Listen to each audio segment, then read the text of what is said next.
cruise control fitted to my Audi R8 for just £58, and you can do the same on your A3 and TT. Hello and welcome back to the Volks Wizard channel. Now, it's pretty much impossible to do a motorway journey these days without somewhere encountering an average speed camera. These measure your speed over a set distance, and if the average speed is over the speed limit, then you'll get points and a fine in the post. Now, it's not that hard to maintain a steady 40, 50 or 60 miles an hour without using cruise control, but it does take a lot of concentration, and it's easy to be distracted by something, say, I don't know, a Peugeot not hogging the middle lane of the motorway, for example, and drift over the speed limit and find that horrible envelope arriving in the post a few days later. So cruise control is a very, very good thing, and Volkswagen have been very good by making it standard on a lot of their cars over the past 2 decades. But even today, it's still optional on a lot of Audis, and that means there are many Mk2 TTs and Mk2 A3s that don't have it. Even this 2014 Audi R8 Spider that had a new price of £120,000 didn't have that box ticked. But the good news is it is very quick, easy and cheap to retrofit it to these cars, and in today's video I'm going to show you exactly how to do it. Now, before we get started, I just want to remind you guys how you can support the channel. The easiest way to do that is to subscribe. We're still getting 80% of views from non-subscribers. It's great to have those views, but it'd be brilliant if some of those could be converted into subscriptions. So if you haven't subscribed already, then please do so. I'm sure you know how to do that by now. Okay, so let's start off then with the tool. So as you can see, it's not too complicated. Firstly, you're going to need a T30 Torx driver to undo the 2 bolts that hold the airbag into the steering wheel. You'll also use that later on to undo the cover from the steering column adjustment handle to give you enough room to get the lower cowling off. Then you need to undo the nut which holds the steering wheel onto the column.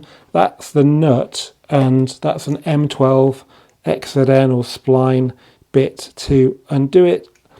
You'll need a ratchet and an extension for that. I'm also using this screwdriver attachment for the Torx bits.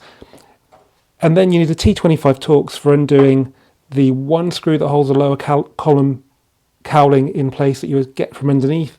And when you pull the top cowling off by hand, or you can use a plastic wedge if you want, you can then get to the 2 T25s that hold the lower cowling in the upper position. With all that removed or dislodged, you then need to undo a very little Torx screw that's a T8 that holds the steering column control module in place. That's also held in place with a really annoying little clip that's really easy to fit in the factory when you're building the car, but entails a bit of finesse to undo it without breaking it. To do that, you use something like a drill bit. This is a 3mm one. You slot it into a hole in the steering column module and kind of maneuver it around until the clip is dislodged and the steering column control module can pull down. That then allows you to remove the slip ring and some sensor, because they're pushed into it, and unless the steering column control module's down, you can't get them out. And then that lets you get the stalk out as well. As you can see, that slots into the steering column control module, so there's no way it's going to come forward if that's still in place.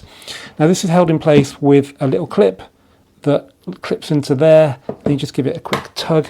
To undo that clip, I use a flat blade screwdriver, because you always need a flat blade screwdriver. Okay, now onto the parts. Now, with a Volkswagen, you just change the indicator stalk to one that has the cruise control buttons on it, but with Audis, you change the indicator stalk, and then you get another stalk built into the same sort of module. This isn't better or worse than the Volkswagen method, it's just a way they differentiate Volkswagen from Audi. I think with Seat you get that as well. Now, because you've got an extra stalk, you have to buy a different steering column cowling that it can stick out of. So this is the original, and this is the one for cruise with a bigger slot there. That's the original stalk, by the way. Now, if you went to Audi to buy these parts brand new, they would cost you £194.88. I bought them off eBay for the grand total of £58 delivered. Now, the stalks are 10 a penny, but the steering column cowlings are a little bit harder to get, particularly in good condition. I didn't want to fit a scratchy one to my car because, you know, it's an R8 and I want it to be mint. And amazingly, this one arrived and it was mint. It even came with the top bit, which you don't need, so I'll bang that back on eBay. But yeah, you save money and you're recycling, which I think is pretty cool. So now let's go and fit them. Now the process I'm going to show you is the same, whether it's a Mk2 A3, Mk2 TT or Mk1 R8, but we're going to do the work on my Mk1 R8. As usual, start by disconnecting the battery and then turn the steering wheel 90 degrees and pop the caps off that hide the airbag retaining bolts in the steering wheel. These should be undone with a T30 Torx bit. Just be careful when you're doing that to make sure you don't damage the interior as you move your ratchet up and down. When you've done the one, turn the steering wheel 90 degrees and do the other one. The bolts are retained in the steering wheel. You don't have to remove them, but just be careful when you're refitting the airbag that they're not sticking out. Just push them back so you can fit the airbag in without interference. Now, you should be able to remove the airbag from the steering wheel, but before you do that, you need to disconnect the yellow plug, which has the orange tab on the top of it that you pull towards you to release it, and then you can pull the yellow plug out. And then there's another cable for the steering wheel buttons that you just pull apart. There aren't any clips on that at all. It does slot into a little guide on the steering wheel, so make sure that goes back in when you reassemble it. Now you can undo the big bolt that holds the steering wheel in place using an M12 spline bit. It does take quite a lot of torque, but it's okay to do this against the steering lock. It won't damage it. It's a good idea to mark the position of the steering wheel onto the steering column. I actually did a dry run on this job before and marked it with some red paint, and now it can be carefully removed. You don't need to set the steering column to be horizontal again. And now you can use a plastic wedge or do it with your fingers. Pop the upper cowling off. That exposes two T25 Torx screws that retain the lower section of the cowling. You don't need to remove the upper section of the cowling, that's just fine sitting there. And there is one more T25 just to the left of the steering column adjuster lever that's slightly recessed. And now, you can't see it in the video, but you need to undo two T30 bolts that hold the little pad onto the steering column adjuster. And that means now you should be able to pull out the lower steering column cowling. It just takes a bit of effort to work it around the ignition switch because there's a little rubber sort of seal in the trim. And that now exposes a T8 Torx screw, very small one, that holds the slip ring onto, I guess, the steering column. And now you need to use a very small drill bit, 3mm, to dislodge a little clip that holds the steering column module onto the column. This will be really fiddly, but you will do it. Just take your time. Be careful not to move the slip ring around too much. You need to keep it where it was because you don't want to have it go around 360 degrees. That will confuse the electronics. And then undo the two little tabs with your fingers is fine. It is tricky, but you're not going to break them with your fingers, and that should let you pull the slip ring out. There's a little sensor, I think it's called an optical sensor as well, that goes into the steering column control module. Now that's been pulled down, you can work these things out. And that now leaves just the stalk.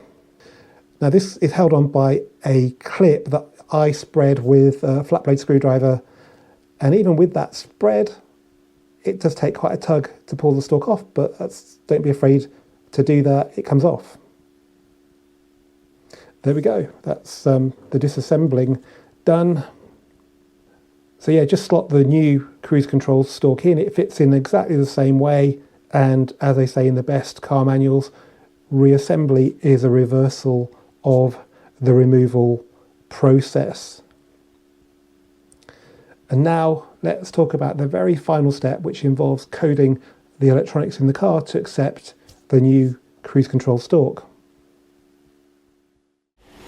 As usual, I'm using VCDS diagnostic software to do the coding, but other tools can do this, such as OBD11. So let's start off then with the A3 and TT and select the engine control module, select coding, and this will take you to the following screen where you can see the current coding. To enable cruise control, all you need to do is change the third digit from the end from 0 to 1 and click do it, and that is it. Or you can go into the long coding helper, which isn't particularly helpful on this model. There's not an awful lot there, but if you use the arrows to go to byte number 6 and put a tick in bit 0, that does the same thing. It changes the third digit from the end from 0 to 1 and enables cruise control. But we're not finished just yet.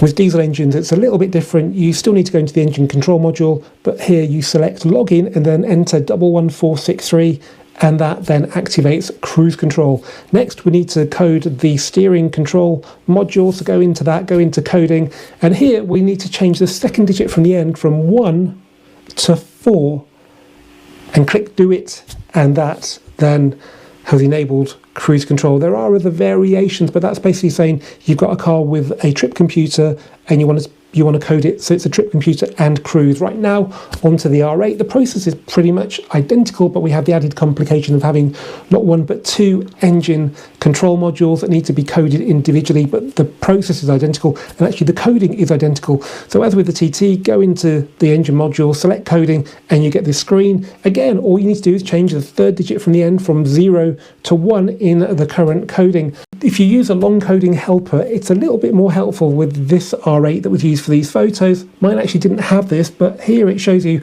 a box at byte 6, where if you put a tick into that, it gives you cruise control, but it's just changing the third digit from the end from 0 to 1. With the R8, again, you need to program the steering control module, and again, you need to change the second digit from the end from 1 to 4, which again is saying that you've got a car with a trip computer, but now you have a car with a trip computer and cruise control, and that is it, job done. But now we need to go and test it and make sure it actually does work. Well, this is genuinely my first drive in the R8 with the cruise control fitted. In the past, when I've done this to Mark V Golfs, it can be a bit hit and miss if it works, even though everything's been done correctly, because they've got some funny steering control modules on those cars. But with Audis, it tends to be a bit more reliable. But one thing you must make sure you're doing is drive over 50 miles an hour before you try and test it, because it won't engage below that. So we're doing 30 now. I just need to press the button on the end of the stalk. The green light is on the dashboard, and my feet are off the pedals, and we are still moving. And I can even accelerate by going up like this, holding the stalk up, or decelerate by holding it down, or just switch it off altogether by just flicking it forwards. Obviously, if you brake, it will come off as well. That's just the same with every cruise control system. So I think we can declare that a good result. So cruise control fitted to my Audi R8 for just £58, and you can do the same on your A3 and TT. Now that means it's ready now for its first proper drive. I've had it now for 2 and a bit months, and I've not really been anywhere of any particular interest, primarily because it hadn't stopped raining in England for all that time. But yeah, I've got a longish trip in the UK planned. It's going to be interesting to see if we can get all the stuff we need in the front boot, maybe a little bit behind here. So yeah, keep a lookout for that. I hope this video has helped you do the cruise control on your A3 TT or even your R8. It's such a nice thing to have. And yeah, keep subscribing, keep commenting, and I'll see you for the next one very soon.